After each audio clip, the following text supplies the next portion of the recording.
Hi everyone. Well, I've gotten a few requests to talk about this topic. An accident happened about a year ago and it's now going through the courts. A wife and mother of four had her husband pass away on a shore excursion, and she's now suing multiple people, including Royal Caribbean Cruise Line, for something that happened on a shore excursion that wasn't even a Royal Caribbean shore excursion.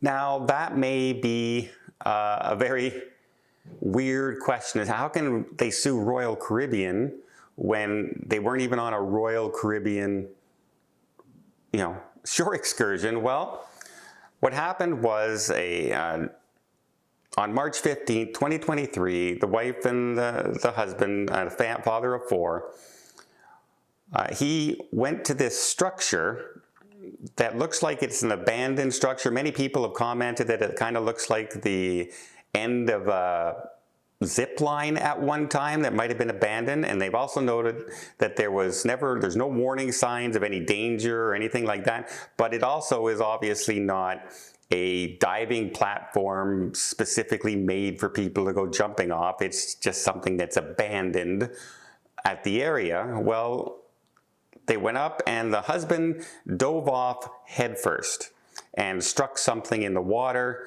and went unconscious. Now, immediately a gentleman performed CPR and three people helped bring him back up to shore. They contacted for medical assistance, and they said it took about 52 minutes for medical personnel to finally arrive, and by that time it was too late. The gentleman had passed away.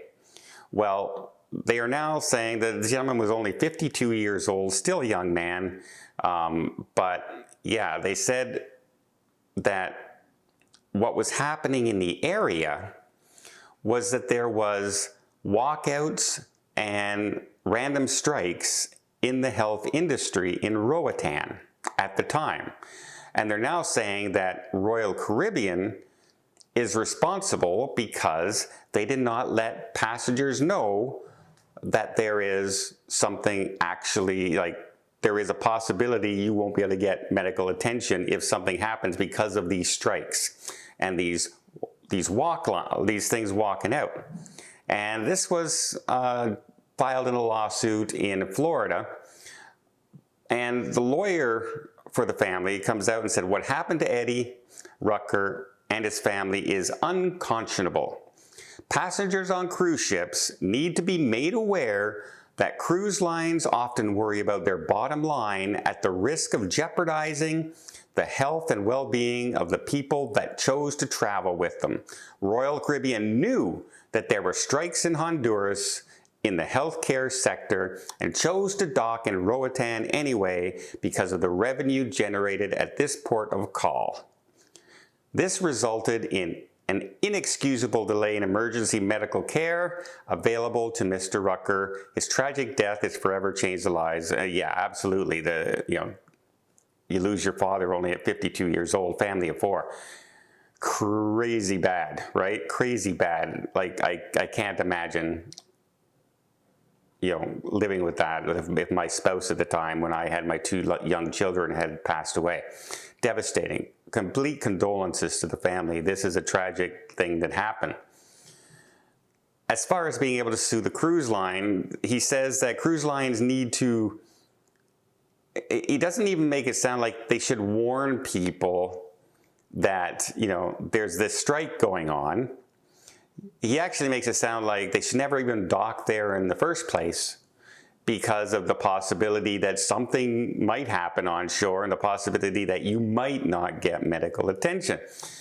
And that they chose to dock at the port of Roatan anyway, even at the risk of their own clients. Well, I got a question for you then. How many hotels stopped taking guests during those strikes and walkouts? How many airlines stopped flying to Roatan for people's holidays during that time? Why are you singling out cruise ships? Because the accident happened on a cruise ship. But if the other places all still are accepting, isn't kind of that on our own? Aren't we kind of responsible? I don't go to Japan and I don't go to Africa and I don't go to Scotland thinking I'm going to have an accident and there might be, a different medical system that I'm used to, right? Here in Canada, free healthcare, sort of, it's on our taxes, but, it's considered free healthcare. We can call an ambulance, it gets here in 5 minutes and get here in 25 minutes. You never kind of know. You don't know these things. But also, I have a hard time with this, that cruise lines are responsible to warn everybody about every single thing.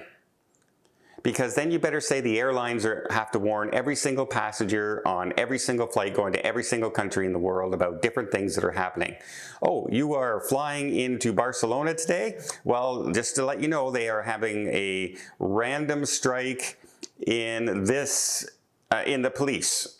So there may not be as much local police force available if something happens and people rob you.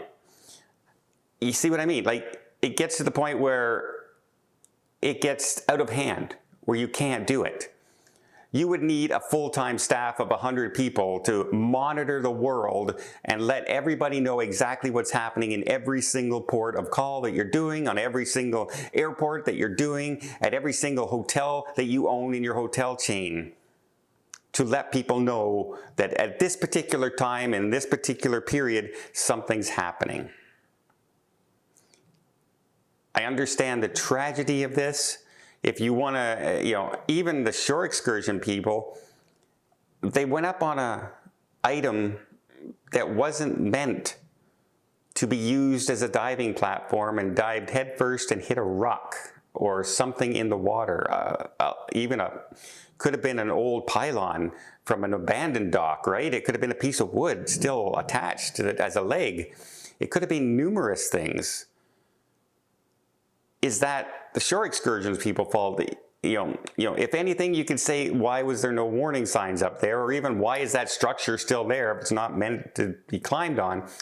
But to put it on the cruise lines, I don't get it. I don't get that, because at some point, the cruise lines and the airlines and the hotel industry,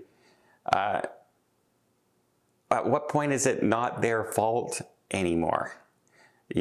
Does that mean that every single cruise ship should say, hey, during the time of August to December, there could be a hurricane on your cruise, and every time you call to make a booking during that period, they have to warn you about it? Should Disney World warn people when they're booking Disney vacations, hey, during that time, there is a possibility we might get a hurricane during that time? You see what I mean? Like, there's so much that you can warn people about in the world. Where do you draw the line? And random walkout strikes that are happening, I don't think are something that every industry in the world in travel has to let people know. I don't know. I think at some point it's on us. It's just on us to be careful. And unfortunately, in this particular case, did something a little risky, and a horrible, horrible accident happened. And all the condolences in the world. And I really wish this didn't happen. But I just can't see a way clear where it's the cruise line's fault.